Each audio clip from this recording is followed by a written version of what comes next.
Shalom, pessoal. Shalom a todos. Shalom, amigos. Shalom a todos vocês que têm buscado, né, se aprofundar nas Escrituras. Hoje partimos do ponto em que nós paramos fomos até aqui o rei Josias em 640, né, antes da era cristã, antes de Yeshua, né, 640 com o rei Josias, né? Então, hoje vamos até o final aqui, né, até o exílio babilônico, né, que vai acontecer aqui no ano de 586, ok? Então, exílio babilônico. Tá? Então, é aqui nessa data que vai acontecer o exílio. Ok? Então, nós vamos falar sobre esses últimos 3 reis. O rei, depois do rei Josias, né? Nós tivemos o rei Joacás, o rei Eliaquim, que teve seu nome mudado para Joaquim, né?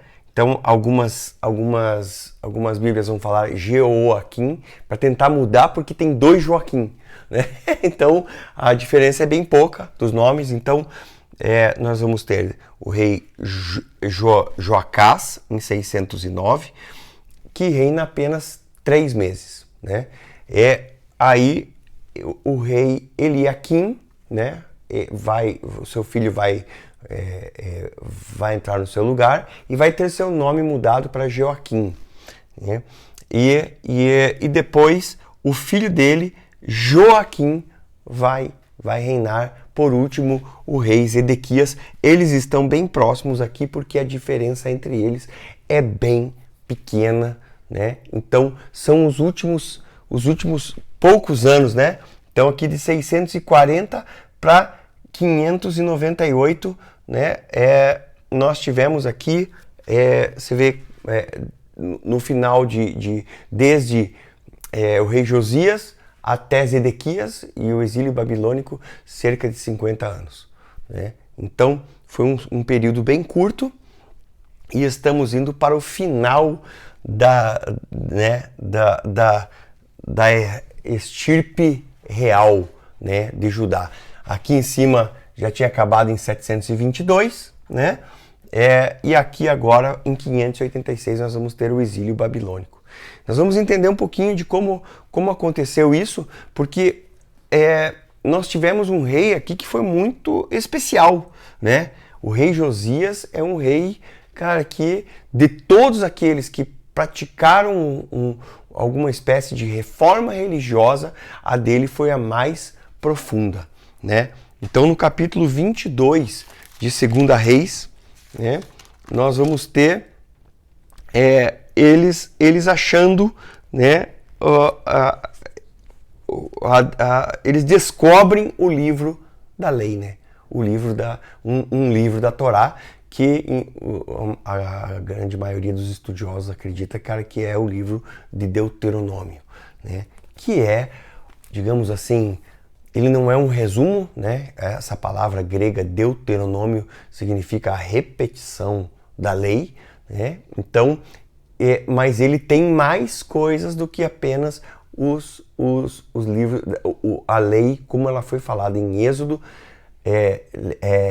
Levíticos e Números, né? Ele vai englobar novas previsões. Tem novas leis, novas ordenanças em cima daquela lei e previsões proféticas muito fortes. É um livro que pouco se fala, mas é um livro terrivelmente profético, né? O livro de Deuteronômio, né? Então, então aqui né, eles descobrem, né? No 18º ano de Josias, o rei mandou o secretário Safã, filho de Aslias, estamos no versículo 3 do capítulo 22, né?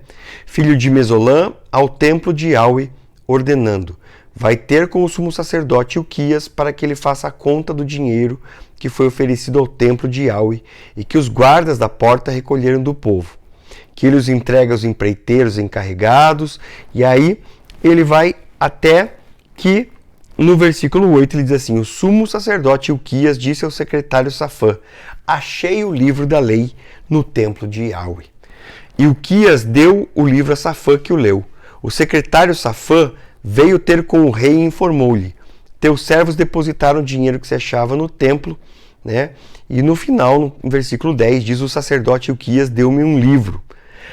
Ao ouvir as palavras contidas no livro da lei, o rei rasgou as vestes.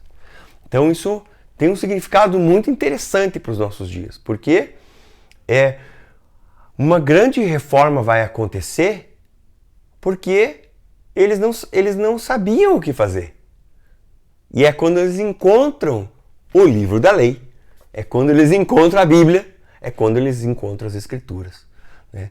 O encontro com as Escrituras é o que vai trazer os princípios de uma genuína reforma, de um avivar da obra de Deus, do plano de Deus. Então, essa é a grande importância na vida de Josias, né? Ele vai consultar a profetisa Uda, no versículo 11, né? Senhor, o que nós vamos fazer, né? Então, ele foram consultar, né? No versículo 13 diz: ide consultar Yahweh por mim, pelo povo e por todo Judá a respeito das palavras desse livro que acaba de ser encontrado. Grande deve ser a ira de Yahweh, que se inflamou contra nós, porque nossos pais não obedeceram às palavras desse livro, praticando tudo o que nele está escrito para nós. Então Josias, cara, já de cara, ele já cai em si e ele diz: cara, deu ruim, né? Os nossos pais, grande deve ser a ira de Yahweh, porque, cara, a gente só estava fazendo o que a gente achava certo, o que a gente queria, né? E nós vamos lembrar aqui pouquíssimos, né? Você vê, Salomão, metade da vida dele ele fez certo. Depois foi só, né? Teve aqui o rei Ezequias que deu uma melhorada, mas basicamente os reis aqui foram tudo assim, bem... Os que foram melhor foram bem meia boca, né? E Josias não, Josias entrega, quando ele recebe o livro, ele tem uma comparação daquilo que eles estão vivendo com aquilo que estava escrito no livro que eles tinham que praticar, né? Então, ele vai consultar a profetisa, né? E no versículo 15, ela lhes respondeu: assim fala Yahweh, Deus de Israel, dizei ao homem que vos enviou a mim. Você vê, ela não chama nem de rei, né?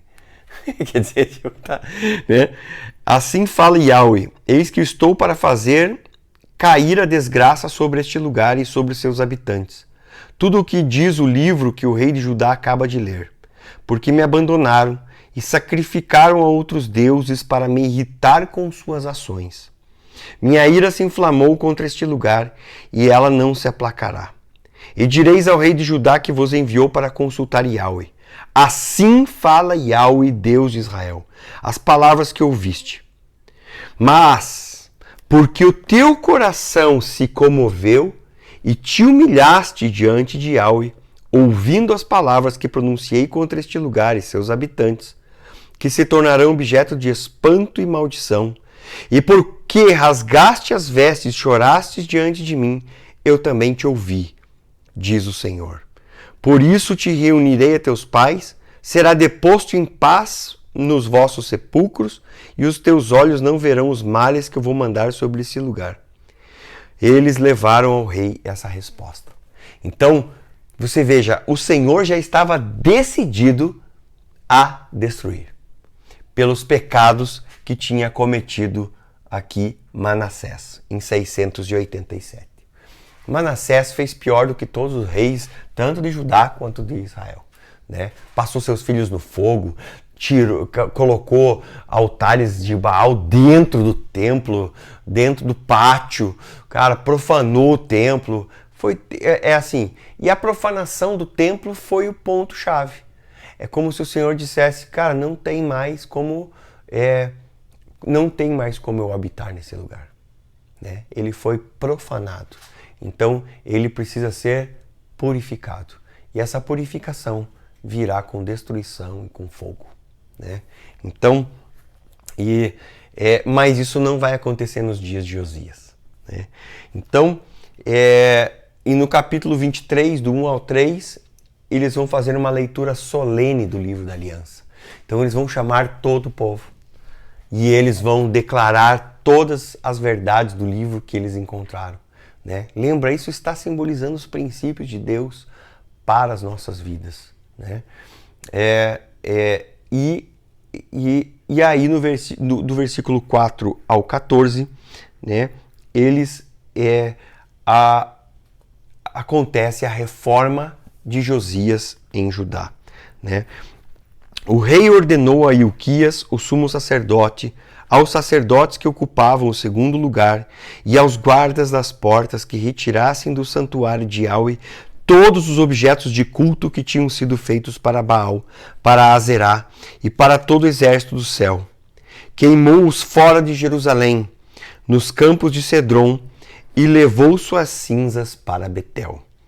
Destituiu os falsos sacerdotes que os reis de Judá haviam estabelecido e que ofereciam sacrifícios nos lugares altos, nas cidades de Judá e nos arredores de Jerusalém. E os que ofereciam sacrifícios a Baal, ao sol, à lua, às constelações e a todo o exército do céu. Transportou do templo de Yahweh para fora de Jerusalém e para o vale de Cedron o poste sagrado e queimou no vale de Cedron. Reduziu as cinzas e lançou suas cinzas na vala comum. Veja o que o cara está fazendo, a limpeza que Josias está fazendo. Versículo 7. Demoliu as casas dos prostitutos sagrados que estavam no templo de Yahweh, onde as mulheres teciam véus para Azerá. Mandou vir das cidades de Judá todos os sacerdotes e profanou os lugares altos onde esses sacerdotes haviam oferecido sacrifícios, desde Gaba até Berseba. Demoliu os lugares altos das portas que se achavam à entrada da porta de Josué, governador da cidade, à esquerda de quem entra na porta da cidade. Mas os sacerdotes dos lugares altos não podiam subir ao altar de Yahweh em Jerusalém. Comiam, porém, pães sem fermento no meio dos seus irmãos. O rei profanou o Tofete do vale de Ben-Enom, para que ninguém mais pudesse passar pelo fogo seu filho ou sua filha em honra de Moloque. Fez desaparecer os cavalos que o rei de Judá tinha dedicado ao sol na entrada do templo de Yahweh, perto do aposento do eunuco Natã-Meleque, nas dependências, e queimou os carros do sol. Os altares que estavam no terraço do quarto superior de Acás, edificados pelo rei de Judá, e os que Manassés tinha construído nos dois pátios do templo de Yahweh, o rei os demoliu, quebrou-os lá, e lançou suas cinzas no vale de Cedron. O rei profanou os lugares altos situados diante de Jerusalém, ao sul do Monte das Oliveiras, e que Salomão, rei de Israel, tinha construído para Astarte, abominação dos sidônios, e para Camos, abominação dos moabitas, e para Melcom, abominação dos amonitas. Quebrou as estelas, cortou os postes sagrados e encheu de ossos humanos o seu local. Uau! Só de ler isso aqui eu já fico empolgado, né? Cara, que o Senhor levante Josias nos dias de hoje. Que levante homens e mulheres com o coração pronto para derrubar, quebrar, arruinar, arrancar, destruir tudo aquilo que não presta na obra de Deus na terra. tudo aquilo que está desalinhado com as Escrituras do Senhor. Que Ele levante os Josias dessa geração. Demoliu também o altar que estava em Betel, o lugar alto edificado por Jeroboão, filho de Nabate, que havia arrastado Israel ao pecado. Demoliu também esse altar e esse lugar alto, queimou o lugar alto e reduziu a pó. Queimou o poste sagrado. Josias voltou-se e viu os túmulos que estavam na montanha, mandou buscar os ossos daqueles túmulos e queimou-os sobre o altar. Profanou assim, cumprindo as palavras de Yahweh, que havia anunciado o homem de Deus, que havia anunciado essas coisas, e perguntou: que sepulcro é esse que estou vendo? Os homens da cidade responderam: é o túmulo do homem de Deus que veio de Judá, e anunciou essas coisas que acabas de realizar contra o altar de Betel. Disse o rei: deixai-o em paz, e que ninguém toque em seus ossos. Deixaram, pois, seus ossos intactos, bem como os do profeta que tinha vindo de Samaria. Você pode lembrar dessa história do profeta velho e do profeta novo, que o profeta novo foi lá e profetizou contra o altar de Betel, né, que Jeroboão tinha profanado, e disse: ossos serão queimados e profanarão esse altar, né? E um dia Deus levantará um rei chamado Josias, né? Cara, isso aconteceu lá atrás, cara, quando Salomão perdeu metade do reino, mais da metade do reino, né? 10, 12 avos do reino foram perdidos por Salomão, né? E quem reinou foi Jeroboão, em 931. Josias vai aparecer em 640. Cara, 300 anos depois, nasce um rei chamado Josias. Eles não estavam lendo as profecias. Eles não estavam lendo o livro da lei. O Senhor levantou um homem com o nome que o profeta tinha profetizado, né? 300 anos depois. E Josias diz: de quem é esse túmulo? Ele entende algo. Ele está sensível. Cara, ele entende algo. Ele diz: de quem é esse túmulo? E eles falam: do homem que profetizou essas coisas que você está cumprindo hoje. Ele disse: não toquem nesses ossos. A sua memória, mesmo depois que você tiver morrido, mesmo depois que você tiver, depois de todo o tempo que você viveu com Deus, que os teus dias foram contados no Senhor, que você aprendeu a contar os seus dias no Senhor, a sua memória não vai ser tocada. O Pai vai proteger. O nosso Pai vai proteger a vida e a memória daqueles que viveram para Ele. Josias fez desaparecer também todos os templos dos lugares altos que estavam nas cidades de Samaria, e que os reis de Israel haviam construído, irritando com isso a Yahweh. E procedeu com eles exatamente como tinha agido em Betel. Todos os sacerdotes dos lugares altos que ali se achavam foram por ele imolados sobre os altares, e queimou sobre esses altares ossos humanos. Depois regressou a Jerusalém. Aí no versículo 21, estamos no capítulo 23 de 2 Reis, versículo 21, a celebração da Páscoa. Cara, esse momento, né? Ele limpou tudo, ele fez tudo. Dessa vez houve um rei que tirou tudo, os altares dos lugares altos, todos os sacrifícios, as coisas, as grandes e as pequenas, as do templo de Jerusalém e as pequenas também. Tudo isso ele fez, ele foi do começo ao fim. Não como alguns outros reis que está dito de que eles fizeram algumas coisas, mas depois não fizeram tudo, né?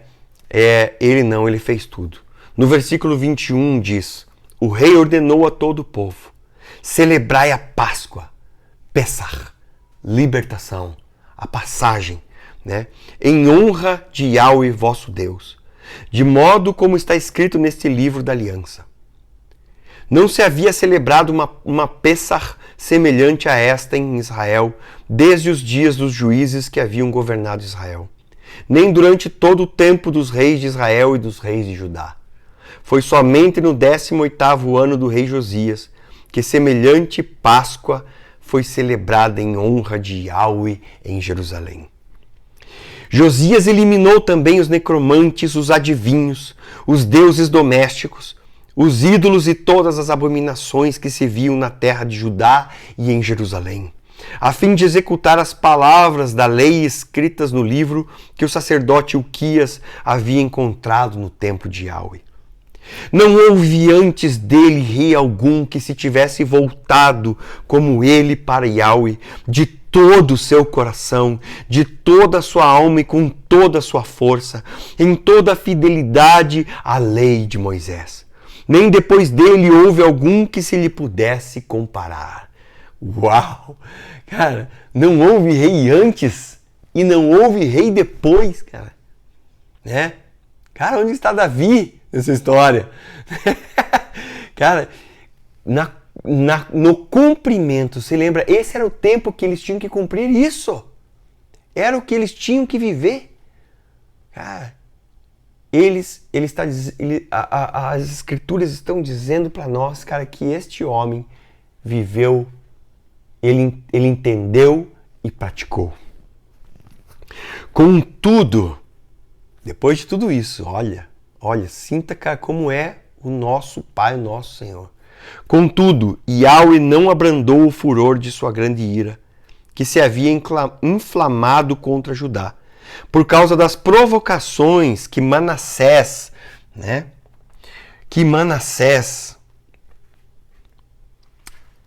havia feito. Yahweh decidiu: também Judá expulsarei da minha presença, como expulsei Israel. Rejeitarei esta cidade de Jerusalém que eu tinha escolhido, e o templo do qual eu dissera: aí residirá o meu nome. Então, havia uma teologia de que Jerusalém nunca seria tocada. Né? Então você vai poder, né, que ela nunca, a cidade do grande rei, a cidade de Deus, o Monte Sião, né, a cidade do templo de Deus, que ela nunca seria tocada. Por isso você vai ver em certos textos, como Jeremias, por exemplo, quando Jeremias diz: a cidade vai ser destruída. Vão embora, se entreguem aos babilônicos, se entreguem ao rei, ao Nabucodonosor, se entreguem, porque o Senhor está dizendo que aqueles que se entregarem vão viver bem na Babilônia. Mas é para ir, porque isso quem está fazendo é Yahweh. Aquele que não se entregar, cara, aquele que fugir vai morrer pela espada ou por animais selvagens. Vai morrer, né? Aí o profeta carnal vem lá, o profeta do rei Zedequias, vem lá e dá uma tapa na cara de Jeremias. Diz: como? Você está profetizando contra a cidade santa. Nunca vai acontecer isso que você está falando, né? Querendo ser super zeloso, mas sem entendimento, sem discernimento nenhum. Né? E isso é muito interessante, porque é o tempo em que quando os profetas estão prestes, estão entendendo que vai acontecer algo, e a mensagem nem sempre é boa, né? Então o Senhor já tinha acertado isso. Então veja, a maneira da habitação de Deus com o seu povo era a purificação anual do templo. Uma vez por ano eles tinham o Yom Kippur. Era a maneira de resetar o templo, o funcionamento do templo, para que o Senhor continuasse habitando no meio do povo. Né? E aqui Manassés profanou de tal maneira que se tornou irreversível a purificação, mesmo depois de Josias ter feito tudo, né? E isso foi agradável, né, ao Senhor, o que Josias fez. Mas o fim desta era, né, desse reinado do sul de Judá estava prestes a acabar. O resto da história de Josias, tudo o que fez, não está escrito nos livros dos anais dos reis de Judá? No seu tempo, o faraó Neco, rei do Egito, partiu para junto do rei da Síria, às margens do rio Eufrates. O rei Josias marchou contra ele, mas Neco matou-o em Meguido, no primeiro encontro. Seus servos transportaram seu corpo de carro desde Meguido e o conduziram para Jerusalém e o sepultaram no seu túmulo. O povo da terra tomou Jeoacás, filho de Josias, e ungiu-o e constituiu rei em lugar do seu pai. Então, aqui em 609, né, Josias morre e o seu filho Jeoacás reina no seu lugar, né? Então, Joacás tinha 23 anos quando começou a reinar e reinou 3 meses em Jerusalém. Sua mãe chamava-se Ramital, era filha de Jeremias e natural de Libna. Ele fez o mal aos olhos de Yahweh, como haviam feito seus pais. O faraó Neco o aprisionou em Rebla, no território de Emate, para que não reinasse mais em Jerusalém. E impôs ao país um tributo de 100 talentos de prata e ouro. E o faraó Neco constituiu como rei a Eliaquim, filho de Josias, em lugar do seu pai, Josias. E mudou seu nome para Joaquim. Tomou Joacás e ele foi para o Egito, onde morreu.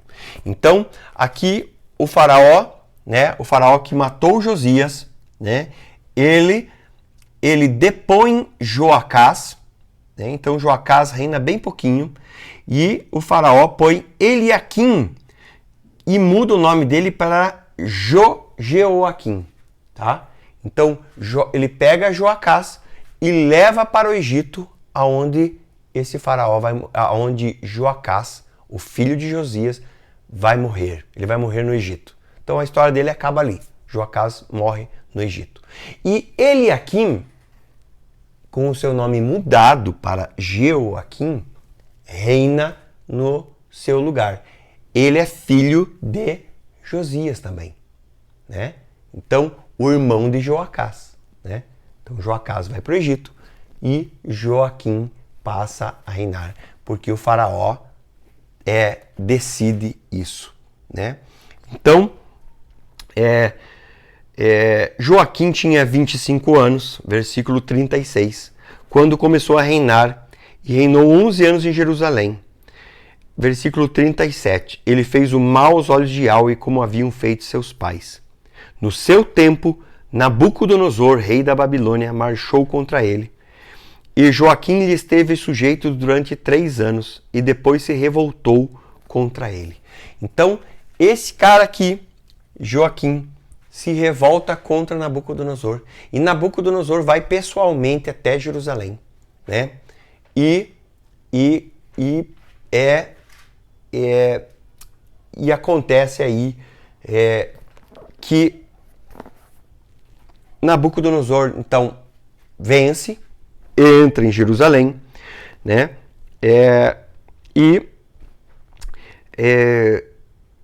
E Jerusalém, né? Aí Joaquim é morto, né? E Joaquim começa, o filho de Joaquim agora começa a reinar em 598, né? E ele tinha 18 anos quando começou a reinar, versículo 8 do capítulo 24, né? E ele fez mal o que era mal. Todos esses daqui fizeram o que era mal, né? Depois de Josias, todos eles fizeram o que era mal aos olhos de Yahweh. Então, aqui acontece a primeira deportação. Naquele tempo, os oficiais de Nabucodonosor, rei da Babilônia, marcharam contra Jerusalém e a cidade foi sitiada, né? Então,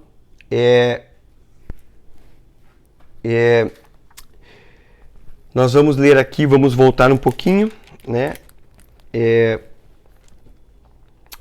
Segunda Reis, versículo... Vamos ler a partir do 10 mesmo, 24:10. Naquele tempo, os oficiais de Nabucodonosor, rei da Babilônia, marcharam contra Jerusalém e a cidade foi sitiada. Nabucodonosor, rei da Babilônia, veio em pessoa atacar a cidade, enquanto seus soldados a sitiavam. Então Joaquim, rei de Judá, foi ter com o rei da Babilônia. Ele e sua mãe, seus oficiais, seus dignatários e seus eunucos, e o rei de Babilônia os fez prisioneiros. Isso foi no 8º ano do seu reinado. Nabucodonosor levou todos os tesouros do templo de Yahweh e os tesouros do palácio real, e quebrou todos os objetos de ouro que Salomão, rei de Israel, havia fabricado para o templo de Yahweh, como Yahweh o havia anunciado. Levou para o cativeiro Jerusalém inteira, todos os dignatários e todos os notáveis, ou seja, 10.000 exilados, e todos os ferreiros e artífices, só deixou a população mais pobre da terra. Deportou Joaquim para a Babilônia, também deportou de Jerusalém para a Babilônia a mãe do rei, suas mulheres, seus eunucos e os nobres da terra. Todos os homens valentes em número de 7.000, os ferreiros e os artífices em número de 1.000, e todos os homens capazes de empunhar armas foram conduzidos para o exílio na Babilônia, pelo rei da Babilônia. E em lugar de Joaquim, o rei da Babilônia constituiu o rei a seu tio, Matanias, cujo nome mudou para Zedequias, tá? Então, esse último rei chamado Zedequias, né? Então, Nabucodonosor pegou o rei Joaquim, né? E com todos os nobres, com tudo que havia de mais precioso e talentos, pessoas, todo tipo de riqueza, né? O templo foi saqueado, eles quebraram todos os objetos de ouro, todas as menorás que eram de ouro puro, batido, né? Ele quebrou, ele levou tudo para a Babilônia. Só deixou os pobres da terra e os objetos de bronze, as coisas que já não tinham tanto valor, né? E levou todos os nobres, e levou o rei com sua mãe, com as suas mulheres, com as suas concubinas, com todos, levou para a Babilônia. E colocou Zedequias no seu lugar. Este é o último rei, né? Então, e em 598, Zedequias, então, passa a reinar e reina até 586, né? Então, aonde vai acontecer, vamos ler. Aqui estamos lendo bastante textos hoje para entender, porque é autoexplicativo, né? O que está acontecendo. Esse é um momento muito, muito único na história de Israel, né? Aqui no caso da tribo de Judá, né? Da linhagem real, porque aqui é um momento em que a própria Judá vai ser deportada para a Babilônia, né? Então, Zedequias revoltou-se contra o rei da Babilônia. No 9º ano do seu reinado, no 10º mês, Nabucodonosor, rei da Babilônia, veio atacar Jerusalém com todo o seu exército. Acampou diante da cidade e levantou trincheiras a seu redor. A cidade ficou sitiada até o 11º ano de Zedequias. No dia 9 do mês, quando a fome se agravava na cidade e a população não tinha mais nada para comer, abriram uma brecha nas muralhas da cidade. Então todos os guerreiros escaparam de noite pela porta que há entre os dois muros, perto do jardim do rei.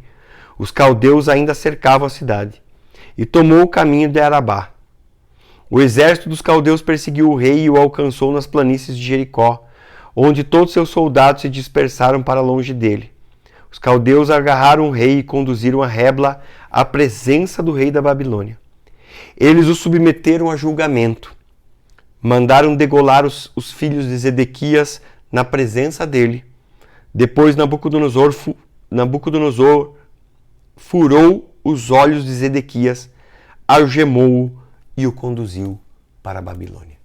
Então esse rei é um rei que estava reinando quando Jeremias estava profetizando, né? Lembra qual situação terrível, jogavam Jeremias dentro do poço, né? E Jeremias, falou, se entreguem.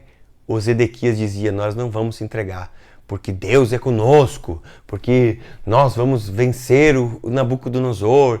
Ele estava tudo errado, não estava ouvindo o profeta, não estava ouvindo o servo de Deus.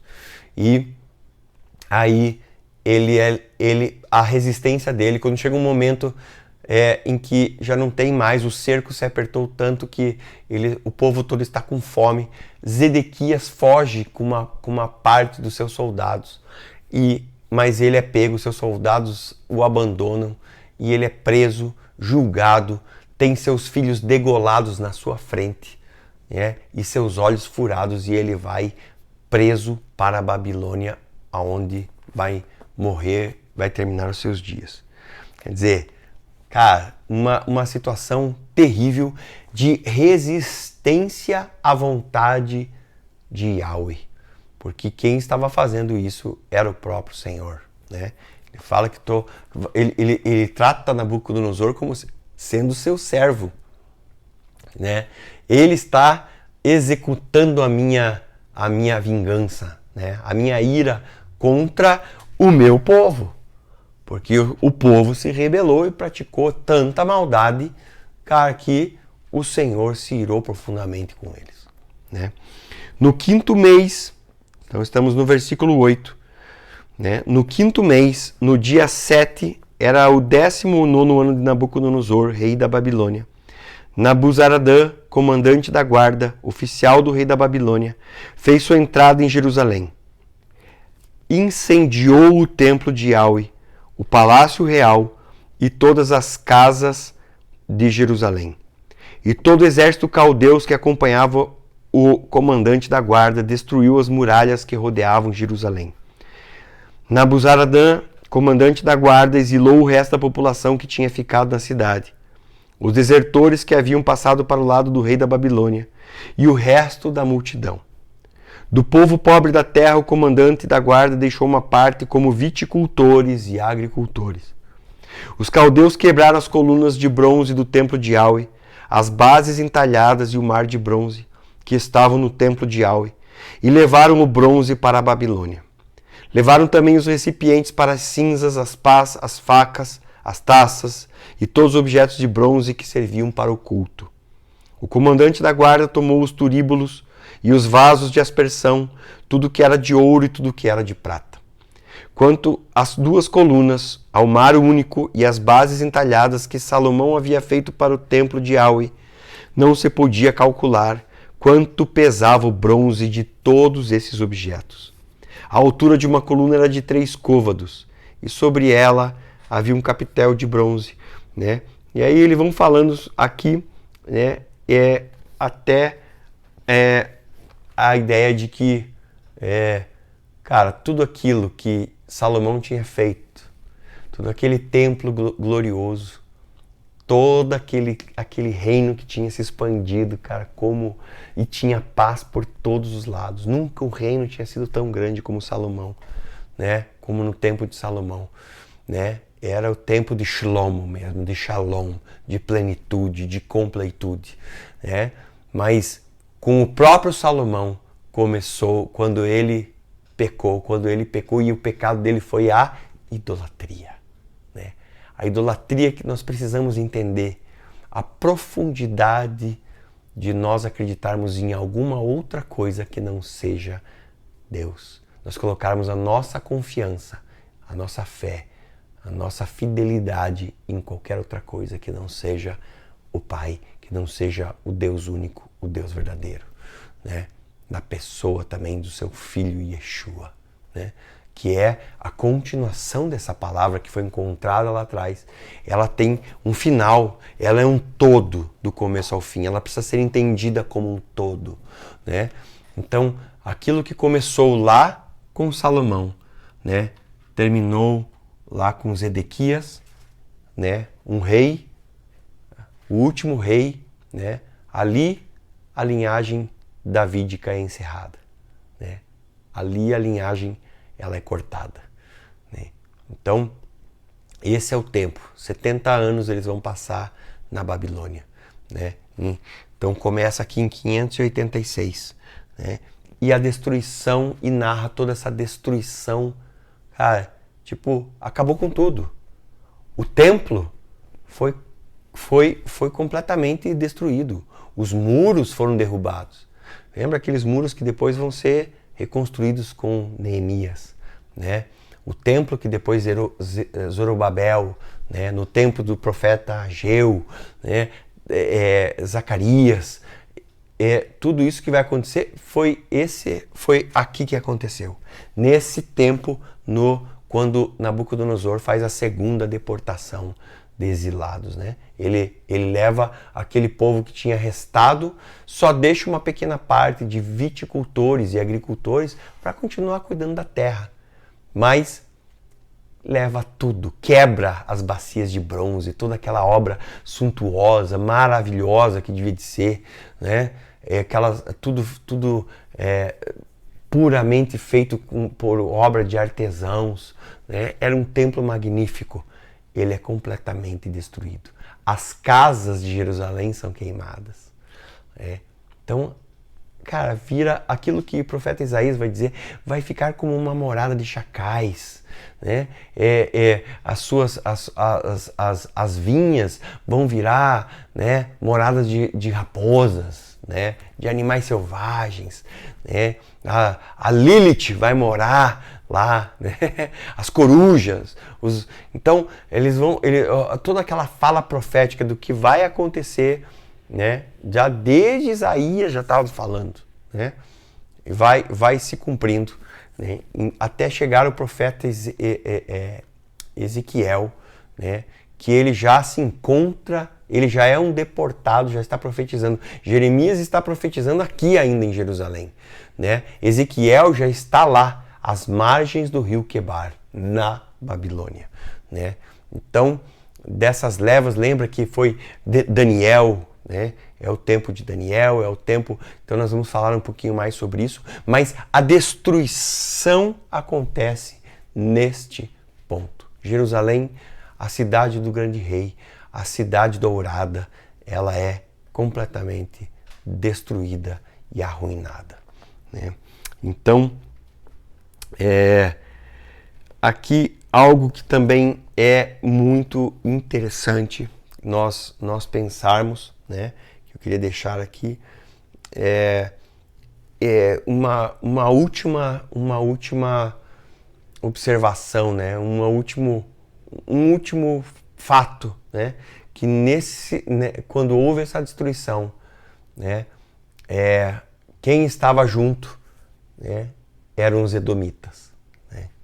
Então, os edomitas ajudaram os babilônicos a saquear Jerusalém e a matar. E nós vamos ver isso em vários textos. Então, eu gostaria que você guardasse esse fato, porque isso vai ajudar você a interpretar muitos textos proféticos que fala sobre Edom, né? De como, por exemplo, o livro de Obadias é um livro que vai falar sobre como Edom, como o Senhor vai julgar Edom pelo que ele fez neste dia, no dia da destruição de Jerusalém, né?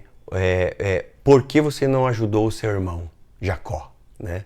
Porque o tempo todo diz assim, porque Esaú é pai de Edom, porque Esaú é pai de Edom. Né? Então, os edomitas, eles são dessa descendência. Aí nós vamos ter uma comparação profética entre o primeiro e o segundo Adão, né? Entre Edom e depois entre Esaú e entre Jacó. Isso é muito forte, está no livro de Malaquias, né? Amei a Jacó, mas aborreci a Esaú, né? Então nós vamos ver várias dessas comparações em Oséias, né? Tenha isso em mente quando você estiver lendo, porque ele vai se tornando aquele que vai lutando contra o povo de Deus, né? Ele não é só... chega um momento em que ele se torna a imagem de uma humanidade caída, carnal, né? Natural, apenas natural, na verdade nem carnal, natural, né? Do homem natural, do homem simbolizando o homem, cara, que vai contra tudo aquilo que é de Deus, né? Então, só jogando aqui, né? Mais uma coisa para você estar estudando e buscando, né? Os edomitas eles vão fazer um papel crucial na história profética até o final, né? Então,